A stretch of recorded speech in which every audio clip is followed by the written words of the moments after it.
ఏ పేదోడు ఆఫీసులో చుట్టూ తిరగొద్దు, భూ సమస్యల శాశ్వత పరిష్కారం దిశగా చర్యలు చేపట్టాం. ఇందులో భాగంగానే భూభారతి పోర్టల్ తెచ్చాం.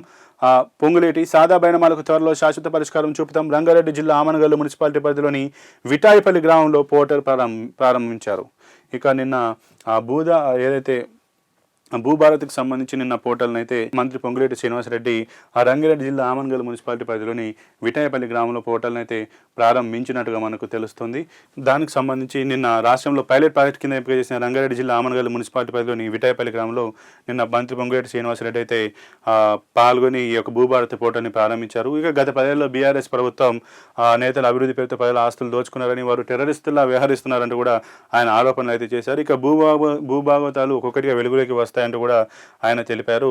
ఇక దాదాపు గురువారం నుంచి ఈ సమీకృత భూభారతి పోర్టల్ను 5 మండలాల్లో గురువారం నుంచి అమలు చేస్తున్నట్టుగా 45 రోజుల పాటు పరిశీలించిన తర్వాత అవసరమైన మార్పులు చేర్పులతో జిల్లాకు ఒక మండలంలో పోర్టల్ను అమలు చేస్తామంటూ కూడా ఆయన వివరించారు. ఇక ఏదైతే నిన్న ఒక 5 మండలాల్లో ఈ యొక్క సమీకృత భూభారతి అంటే మొత్తం భూభారతిలో అన్ని రెవెన్యూకి సంబంధించిన ఏవేవైతే ప్రతి ఒక్క అంశాన్ని పొందుపరిచి ఒక పైలట్ ప్రాజెక్టుగా 45 రోజుల పాటు పరిశీలించిన తర్వాతకి వీటిని రిజల్ట్ వచ్చిన తర్వాతకి దీన్ని తదుపరి జిల్లా వ్యాప్తంగా ఒక్కొక్క మండలంలో ఈ పోర్టల్ను అమలు చేస్తామంటూ కూడా ఆయన అయితే వివరించినట్టుగా తెలుస్తుంది. దీని ద్వారా ఏ పేదోడు కూడా ఈ రెవెన్యూ ఆఫీస్ చుట్టూ తిరగకుండా ఉంటుందంటూ కూడా చెప్పినట్టుగా తెలుస్తుంది. అలాగే రాష్ట్రంలో సర్వేయర్ల కొరత లేకుండా కూడా 5,300 మందికి 2 విడతల్లో 6 నెలల పాటు శిక్షణ ఇచ్చి మండలాలకి 4 నుంచి 6 లైసెన్స్డ్ సర్వేయర్లను నియమించామని కూడా ఆయన తెలిపినట్టుగా తెలుస్తుంది. ఇక భూముల సర్వేషంలో పాత పద్ధతులకు స్వస్తి పలికి రోవర్లతో ఖచ్చితమైన సర్వే చేస్తున్నామని, ఇప్పటికే 411 రోవర్లు ఉన్నాయని, మరో 400 రోవర్లు రాబోతున్నాయంటూ కూడా ఆయన వివరించారు.